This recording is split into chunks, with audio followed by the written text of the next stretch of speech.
আসসালামু আলাইকুম। আজ শনিবার 4 জুন। আজকে আপনাদের দেখাবো গ্রামীণ হাটে কেমন মাছ বিক্রি হয়। ঝিনাইদহের কালীগঞ্জের বালিয়াডাঙ্গা বাজারের কি মাছ কি দাম বিক্রি হয় চলুন দেখি। ভাই সিলভার কত করে বেচছেন?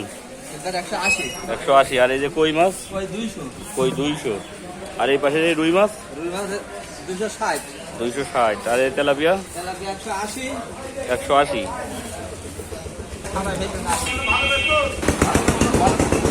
লাইন টিকা কত বেচছেন? কত 30? 230। এরকম গতি হয়। আর এই বড় রুই 280। আর এই সিলভার বড় সিলভার 220। আর এই যে পাশে রুই মাছ 250। নির্গেল একই দাম? নির্গেল একই দাম? মামা এই জিএল কত ব্যস্ত?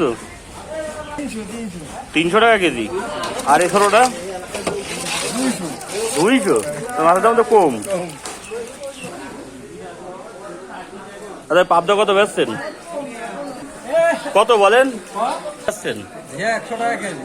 আর এই পুটি 300 টাকা। পুটি 300 টাকা কেজি। আর এই বড় দিয়াল 350 টাকা। 350 টাকা কেজি। আচ্ছা বাটা কত কেজি? 220 টাকা কেজি।